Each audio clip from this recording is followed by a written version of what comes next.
காதல் நியூஸ் நேயர்களுக்கு வணக்கம். விரிவான செய்திகளை பார்ப்பதற்கு முன் தலைப்புச் செய்திகளை பார்க்கலாம். விக்கிரவாண்டியில் கழிவுநீர் தொட்டிக்குள் தனியார் பள்ளி சிறுமி தவறி விழுந்து உயிரிழந்த சம்பவம். சிறுமியின் உடலுக்கு அஞ்சலி செலுத்தி குடும்பத்திற்கு அரசின் நிவாரண உதவியை வழங்கினார் அமைச்சர் பொன்முடி. விருதுநகர் மாவட்டத்தில் பட்டாசு ஆலை வெடிவிபத்தில் 6 பேர் உயிரிழப்பு. பாதிக்கப்பட்ட குடும்பத்தினருக்கு தமிழக அரசு சார்பில் தலா 4 லட்சம் ரூபாய் நிவாரண உதவி. பட்டாசு ஆலை தீ விபத்துக்கு தமிழக அரசின் அலட்சிய போக்கே காரணம். அதிமுக பொதுச் செயலாளர் எடப்பாடி பழனிசாமி குற்றச்சாட்டு. சீர்காழி அருகே கோவில் உண்டியலை உடைத்து திருட்டு. 3 பேரை கைது செய்து கொள்ளையர்கள் மூட்டையாக கட்டி வைத்திருந்த உண்டியல் பணத்தையும் மீட்ட போலீசார். ஊராட்சி மன்ற தலைவரின் பணி நிறைவு விழாவை ஒட்டி சமத்துவ பொங்கல் வைத்து கொண்டாடிய கிராம மக்கள். நிகழ்ச்சியில் பங்கேற்ற அனைவருக்கும் அறுசுவை விருந்து. அண்ணா பிறந்த நாளை ஒட்டி தமிழகத்தின் பல்வேறு இடங்களில் பள்ளி மாணவிகளுக்கான சைக்கிள் பந்தயம். வெற்றி பெறுவோருக்கு ரொக்க பரிசுடன் பாராட்டுச் சான்றிதழ்கள். இனி தொடர்வது விரிவான செய்திகள்.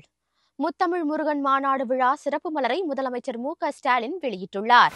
தமிழ் கடவுள் என போற்றப்படும் முருகப்பெருமானின் பெருமையை உலகெங்கிலும் உள்ள முருக பக்தர்கள் அறிந்து கொள்ளும் வகையில் அறுபடை வீடுகளில் ஒன்றான பழனியில் அனைத்துலக முத்தமிழ் முருகன் மாநாட்டை தமிழக அரசு அண்மையில் நடத்தியது.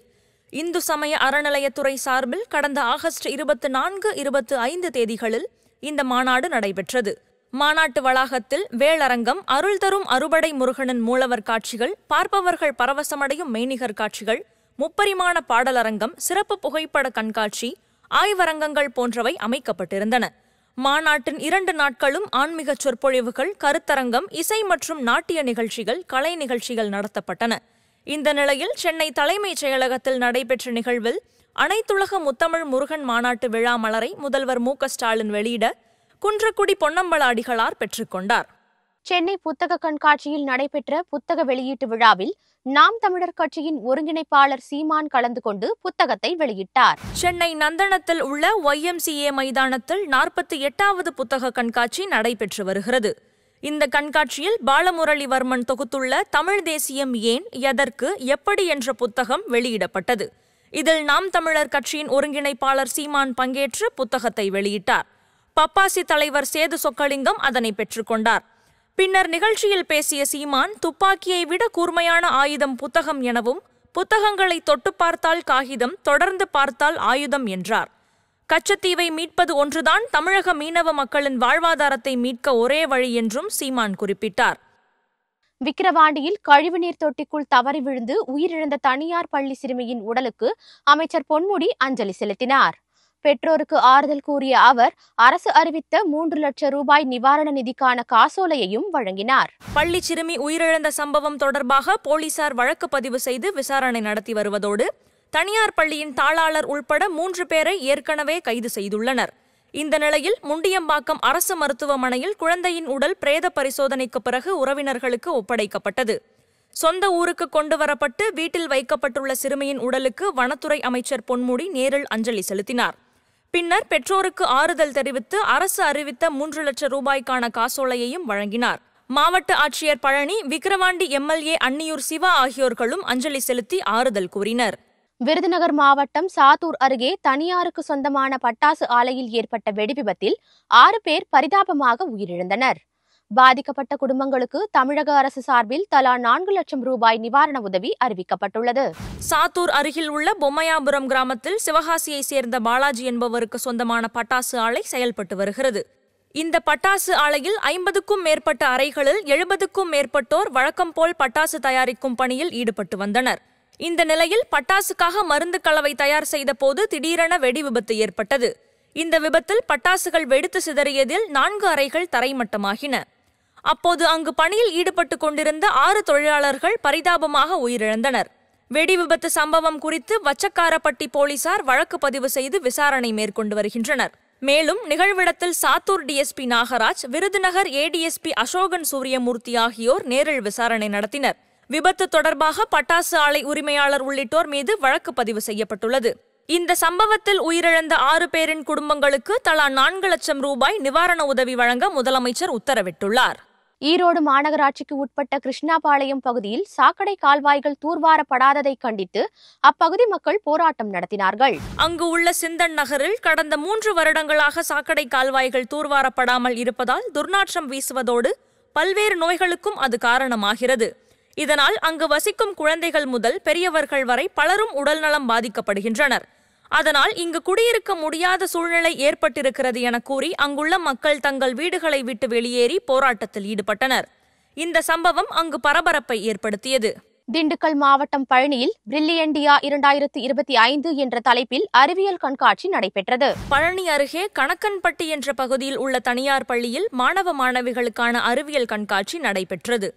குழந்தைகள் முதல் 10ஆம் வகுப்பு வரையிலான மாணவர்கள் இந்த கண்காட்சியில் கலந்து கொண்டு தங்களின் திறமைகளை வெளிப்படுத்தி அறிவியல், விவசாயம், இயற்கை பாதுகாப்பு, விண்வெளி, புவியியல், சுற்றுப்புறச் சூழல், மின்சாரம், பண்பாடு மற்றும் கலாச்சாரம் தொடர்பான அம்சங்கள், அந்தந்த மாநிலங்களுக்கான உணவுகள், உடைகள் ஆகியவற்றை காட்சிக்கு வைத்திருந்தனர். மாணவர்கள் இயற்கை வளங்களை பாதுகாக்கும் முறைகளையும் அவற்றை பயன்படுத்தும் முறைகளையும் அறிவியல் வடிவில் சித்தரித்து விளக்கம் அளித்தனர். மேலும் இயற்கை வளங்களை மதித்து பாதுகாப்பதற்கான விழிப்புணர்வு ஏற்படுத்தும் வகையிலும் இளம் தலைமுறையினர் அறிவியல் திறமைகளை வெளிப்படுத்தும் வகையிலும் இந்த கண்காட்சி நடத்தப்பட்டது. இதில் பங்கு பெற்ற அனைத்து குழந்தைகளுக்கும் பரிசு மற்றும் சான்றிதழ்கள் வழங்கப்பட்டன. சீர்காழி அருகே கோவிலில் உண்டியலை உடைத்து திருடிய 3 பேரை கைது செய்த போலீசார் கொள்ளையர்கள் மூட்டையாக கட்டி வைத்திருந்த உண்டியல் பணத்தையும் மீட்டனர். மயிலாடுதுறை மாவட்டம் சீர்காழியில் தருமபுரம் ஆதீனத்திற்கு சொந்தமான சட்டைநாதர் சுவாமி கோயில் அருகே ஆபத்த காத்த விநாயகர் கோவில் உள்ளது. இந்த கோயிலில் நள்ளிரவு வெளிப்புறம் உள்ள கேட்டை உடைத்து உள்ளே புகுந்த மர்ம நபர்கள் கோயில் உண்டியலை உடைத்து பணத்தை திருடிக் கொண்டிருந்தனர்.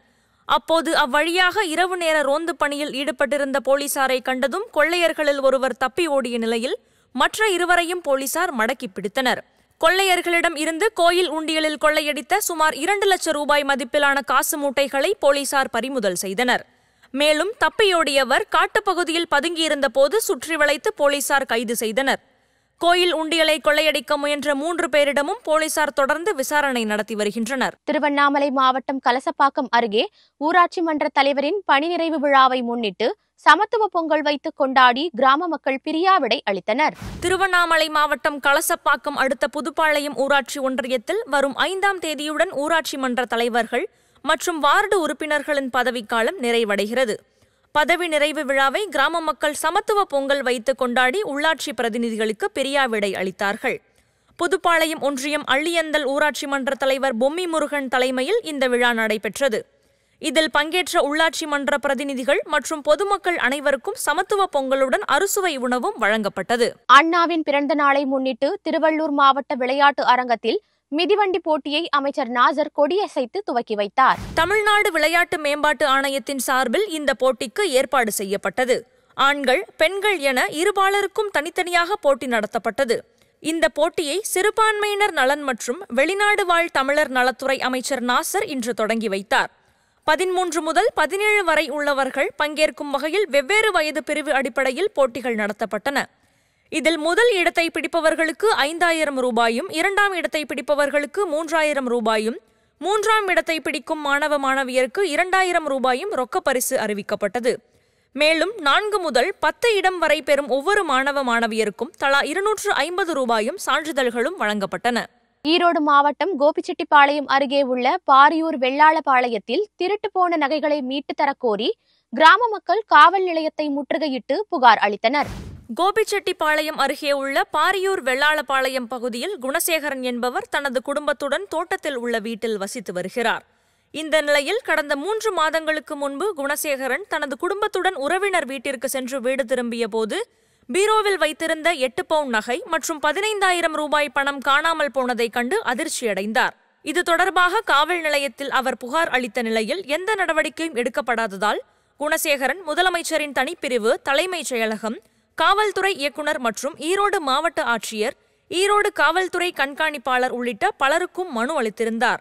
அதன் பின்னரும் விசாரணையில் எந்தவித முன்னேற்றமும் இல்லாத நிலையில் இன்று திருடு போன நகை மற்றும் பணத்தை மீட்டுத் தரக்கோரி பாரியூர் வெள்ளாளபாளையம் பகுதியைச் சேர்ந்த 50க்கும் மேற்பட்ட கிராம மக்கள் காவல் நிலையத்தை முற்றுகையிட்டு மனு அளித்தனர். விவசாயிகள் மத்தியில் நிலவும் பாதுகாப்பற்ற சூழலையும் உயிர் பயத்தையும் போக்கும் வகையில் விரைந்து நடவடிக்கை எடுக்க வேண்டுமென அந்த மனுவில் தெரிவிக்கப்பட்டிருந்தது. சென்னையில் ஆபரண தங்கத்தின் விலை சவரனுக்கு 360 ரூபாய் குறைந்துள்ளது.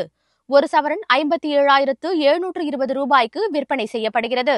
சென்னையில் புத்தாண்டு தொடக்கத்தில் 22 கேரட் ஆபரண தங்கத்தின் விலை சவரனுக்கு 320 ரூபாய் உயர்ந்து ஒரு சவரன் 57,200 ரூபாய்க்கு விற்பனை செய்யப்பட்டது. நேற்று தங்கம் விலை மேலும் அதிரடியாக உயர்ந்து ஒரு சவரன் 58,080 ரூபாய்க்கு விற்பனை செய்யப்பட்டது. இன்று ஆபரண தங்கத்தின் விலை சவரனுக்கு 360 குறைந்துள்ளது. அதன்படி ஒரு சவரன் தங்கம் 57,720 ரூபாய்க்கு விற்பனை செய்யப்படுகிறது. கிராமுக்கு 45 ரூபாய் குறைந்து ஒரு கிராம் 7,210 ரூபாய்க்கு விற்பனையாகிறது. வெள்ளி விலையும் கிராமுக்கு 1 ரூபாய் குறைந்து ஒரு கிராம் 99 ரூபாய்க்கு விற்பனையாகிறது.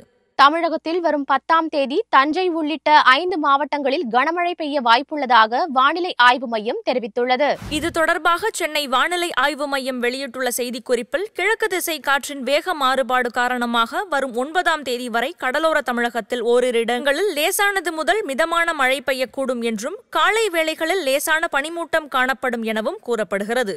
வரும் 10ஆம் தேதி தஞ்சாவூர், திருவாரூர், நாகப்பட்டினம், மயிலாடுதுறை, புதுக்கோட்டை ஆகிய மாவட்டங்களில் ஓரிரு இடங்களில் கனமழை பெய்ய வாய்ப்புள்ளதாக கூறப்பட்டுள்ளது. சென்னை மற்றும் புறநகர் பகுதிகளில் காலை வேளைகளில் பொதுவாக லேசான பனிமூட்டம் காணப்படும் என்றும் அதிகபட்ச வெப்பநிலை 31 டிகிரி செல்சியஸை ஒட்டி இருக்கக்கூடும் என்றும் கூறப்பட்டுள்ளது. தென் தமிழக கடலோர பகுதிகள், மன்னார் வளைகுடா மற்றும் குமரிக்கடல் பகுதிகளில் சூறாவளி காற்று வீசக்கூடும் என்பதால் இப்பகுதிகளைச் சேர்ந்த மீனவர்கள் கடலுக்கு மீன்பிடிக்க செல்ல வேண்டாம் என வானிலை ஆய்வு மையம் அறிவுறுத்தியுள்ளது. இத்துடன் ஆதன் செய்திகள் நிறைவடைகின்றன. வணக்கம்.